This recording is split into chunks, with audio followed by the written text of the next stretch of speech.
Welcome back to another episode of Big Bear Boxing Squad, episode number 43. The conversation I want to get into today is about Shakur Stevenson. If he can get through a tough fight with Oscar Valdez, should he move up to 135? Let's also take a look at a short clip on the fight predictions between the two, and also Gervonta Tank Davis responding to Shakur Stevenson after a big win over Jamel Herring back in October. And also, let's take a look at what Shakur Stevenson had to say about sparring Lomachenko. Oscar Valdez or Shakur? Who wins? I think Shakur. Why? Nice technique, Shakur. Shakur against Oscar Valdez. Who? Oscar Valdez and Shakur? It's gonna be close. I think maybe Shakur. Shakur against Oscar Valdez. What do you think? Oh man, I love Oscar Valdez, but I think Shakur takes that one, man. Why? Shakur is too fucking talented, man. You know, let's see how he handles Valdez pressure and power. But as of right now, I just think he's too talented for Valdez. I know Shakur Stevenson called your name out recently after he won his fight. What did you make of his performance, and what would you think about that matchup in the future? I mean, Shakur did what he had to do. If it was me, I would have stopped that guy that he fought way quicker than that. But he did what he had to do. I got Loma's respect. Tell me about that, sparring Loma. And I think you were just turned pro, right? Yeah, I had just turned pro. I probably was having like my third or fourth fight by then. I seen that interview and at that time I was a kid. Like I was a kid then. I'm a whole different fighter than what I was. Fight left at the end of the day. It's the biggest fight in the division. Oscar can't keep ducking. It's time for him to fight. It's me versus Oscar Valdez. There's nothing else to look forward to. The 130-pound division, we need to unify. So the topic of this video is, should Shakur Stevenson actually move up to 135 pounds? I think he should. I think there's nothing left for him after the Valdez fight. I think that he should be able to get past Valdez with ease. I think he's going to make him look normal. I think he's going to take him into deep waters. I don't know about a stoppage, but I can see him winning unanimously against him with no issues, no drama, no nothing. The reason why I say that is because based on Shakur Stevenson's skills alone, what he has shown and proven time and time again, each fight that I see him in, he always gets better. You can tell he's dedicated to the sport of boxing, and anytime a boxer, no matter who they are, what race they are, whatever, if they dedicated to the sport of boxing, they're going to prove better than everybody else. If you ever was a basketball fan, or you ever was a football fan, anybody can take one of the best players in each sport, and they all have the same story. They work harder than everybody else. Kobe Bryant, Michael Jordan, and then you get into football and hockey, Wayne Gretzky and all those guys. They proved to be better than everybody else because they wanted to work harder than everybody else to prove that they was better than everybody else. So with that said, I do think that 135 pounds would be a great move for him. I think it's inevitable. I think that he could face Lomachenko. I want him to face everybody at 135. Let's just get that out of the way. But with the business of boxing, it's so much more complicated than us getting online as far as YouTube media, regular boxing media. It's so much more that goes into some of these fights being made. A lot of us don't want to be patient or understanding. And also, it really is a lot of true ducking in a lot of these matchups that could be.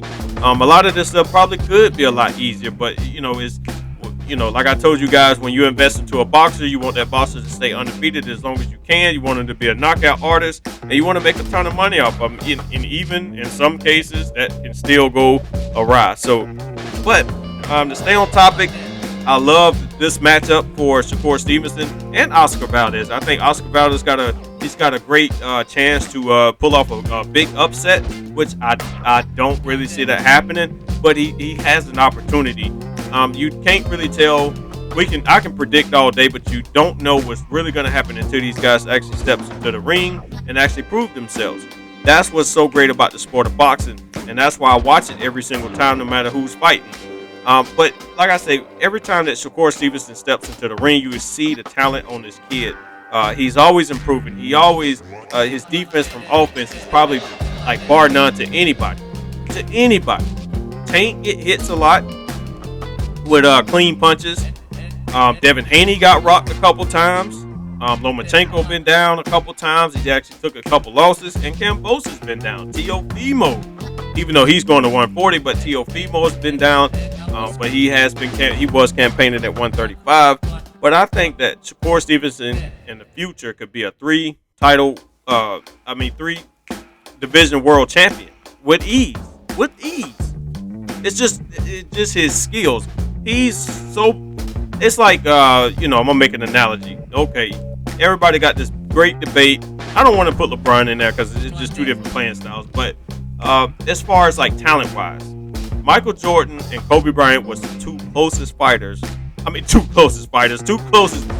as far as style-wise basketball players of all time. They was like 1A and 1A and 2A. But when it came down to their skill levels, they were so much alike. It was crazy. It was like watching Michael Jordan in the mirror. When you watch Kobe Bryant, it was like watching, it was just like watching the same guy. When Michael Jordan was about to retire and Kobe actually took the reins, it was just like watching Michael Jordan. The same moves, they sounded like everything. But the reason why I wanted to make that analogy, because when you break down Shakur Stevenson and also Floyd Mayweather, go do your film study and see what you come up with. And in some cases, you can say that Shakur Stevenson will probably be better than Floyd Mayweather. In some cases, he does not get hit a lot. His defense, like I said, Shakur Stevenson got a lot to prove. And I'm not saying that he's going to be better than, skill-wise.